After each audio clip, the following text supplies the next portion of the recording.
So welcome everybody. ये एक problem है जो कि आप देख सकते हो कि यहाँ पे लिखा गया हुआ है कि प्रॉब्लम आप चाहे तो पढ़ सकते हो। तो देखो इसमें जो है वो आपको एक एस्टिमेट करना है। तो इसमें जो है वो आपको क्या दिया गया हुआ है कि 5 स्टोरी बिल्डिंग है। ओके, तो 5 स्टोरी बिल्डिंग है तो इसमें जो है वो मीन्स 4th फ्लोर तक ही जाएगा। पहले ही मैं आपको बता दे रहा हूँ, ऐसा नहीं कि आप सोचने लग रहा है कि 5th फ्लोर का यहाँ पे वैल्यू कुछ पैसा क्यों नहीं दिया गया हुआ है, 4th फ्लोर तक ही जाएगा ये। ओके, तो देखो इसमें जो है वो आपको कारपेट एरिया दे दिया गया हुआ है, फिर आपको जो है वो एरिया ऑक्युपाइड बाय कॉरिडोर, इन सभी का वैल्यू दे दिया गया हुआ है, और फिर आपको 25% प्लिंथ एरिया जो है वो दिया हुआ है, और ये वॉल्स एंड कॉलम्स के लिए 7%। ओके, तो देखो इसको कैसे प्रोसीड करना होता है, इसका एक जो है वो एग्जांपल का वीडियो है वो भी मैंने अपलोड कर दिया है, तो वो भी आप देख लेना।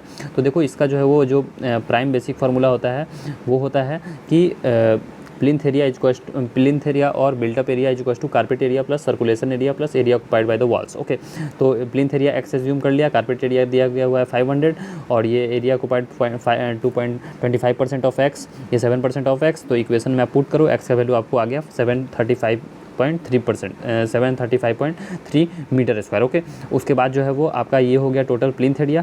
फिर आपको जो है वो ग्राउंड फ्लोर का एस्टिमेशन के लिए जो है वो इससे मल्टीप्लाई कर देना है प्लिंथ एरिया से 2000 इंटू 753। तो ये जो है आपका वैल्यू आ गया। सपोज़ कि ये 1 है, ये मैंने 2000 से क्यों मल्टीप्लाई किया, क्योंकि यहाँ पे आप प्रॉब्लम देखोगे तो प्रॉब्लम में जो है वो यहाँ पे दिया गया हुआ है कि जो ग्राउंड फ्लोर है उसका प्राइस होगा 2000 पर मीटर स्क्वायर। ओके, उसके बाद जो है वो आपको क्या करना है कि नेक्स्ट स्टेप में आपको फर्स्ट फ्लोर और सेकंड फ्लोर के लिए जो है वो कॉस्ट निकालना हो। तो फर्स्ट फ्लोर और सेकंड फ्लोर के लिए आप देखोगे तो 2200 है, और थर्ड एंड फोर्थ फ्लोर के लिए आपका 2500 है। ओके, तो सिमिलरली आप दोनों से मल्टीप्लाई कर दो, तो यहाँ पे फर्स्ट फ्लोर के लिए और सेकंड फ्लोर के लिए आप देखोगे तो 2200 से मैंने 2 बार मल्टीप्लाई कर दिया है, क्योंकि फर्स्ट और सेकंड 2 फ्लोर है।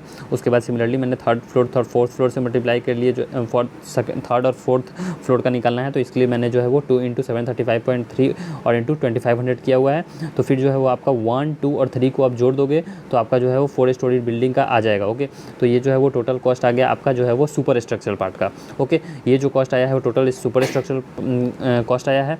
इसमें जो है वो आपको फाउंडेशन का भी कॉस्ट जोड़ना है, तो फाउंडेशन का कॉस्ट जो है वो 25% रहेगा। ओके, अब यहाँ पे आप प्रॉब्लम देखोगे तो इसमें जो है वो आप देखो तो यहाँ पे लिखा गया हुआ है 2 नंबर पॉइंट में कि जो फाउंडेशन का कॉस्ट है वो 25% है। किसका? सुपर स्ट्रक्चरल का। तो सुपर स्ट्रक्चरल मतलब ground floor, first floor, second floor, third floor को आप जो है वो जोड़ दो, और मीन्स जो आ रहा है वो टोटल सुपर स्ट्रक्चरल कॉस्ट हो गया, उसका जो है वो 25% आपको यहाँ पे लेना है। तो आप फाउंडेशन का पार्ट निकल गया। तो आप जो है वो टोटल बिल्डिंग कॉस्ट क्या होगा, तो टोटल बिल्डिंग होगा super structural cost plus foundation cost. तो ये आपको निकल के आ गया 6 नंबर में।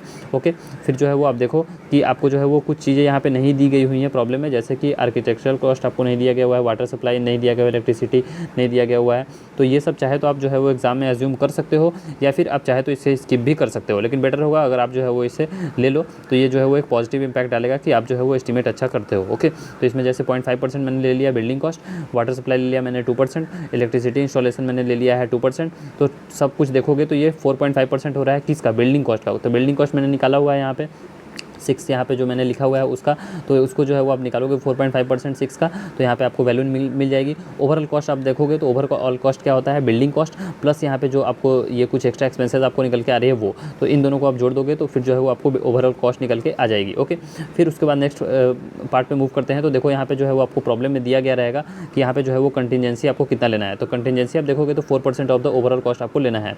तो यहाँ पे जैसे ही मैं मूव कर जाता हूँ तो आप देखो कि 4% ऑफ द ओवरऑल कॉस्ट आप यहाँ पे ले लिया, फिर आप जो है वो ग्रैंड टोटल के लिए इन दोनों को ऐड कर दो, और जो वैल्यू आपको निकल के आ गई यही जो है वो आपका फाइनल एस्टिमेट है। ओके, तो ये जो है वो आप इसे न्यूमेरिकल वैल्यू में भी लिख दो, और साथ ही में अच्छा होगा कि आप इसे वर्ड्स में भी लिख दो। तो जैसे कि जो है वो 1,13,33,032 ओके, ऐसा निकल के आ रहा है। अगर इसमें जो है वो कुछ भी मिस्टेक्स हुई होगी कैलकुलेशन में तो सॉरी फॉर दैट, लेकिन मीन्स ये प्रोसीजर जो है वो ऐसा ही होता है प्रिलिमिनरी जो है वो एस्टिमेट का, और ऐसे ही इन टाइप्स के प्रॉब्लम को आप सॉल्व कर सकते हो। मेनली इसमें रहता है कि पहले जो है वो एक्स का वैल्यू निकालो प्लिंथ एरिया का, उसके बाद जो है वो आपको इसका क्या करना होगा कि हर मीन्स फ्लोर का वैल्यू को ऐड कर दो, सुपर स्ट्रक्चरल वैल्यू निकालो, फिर जो है वो फाउंडेशन का ऐड करो, फिर जो है ओवरऑल बिल्डिंग कॉस्ट निकालो, फिर जो है वो एक्स्ट्रा चीज़ें दी गई हैं उनको ऐड करो, और ओवरऑल में कंटिजेंसी ऐड कर दो, दैट्स इट, और फाइनल आपका वैल्यू आ जाएगा। So thanks for watching the video, and you can get this PDF on the Telegram group.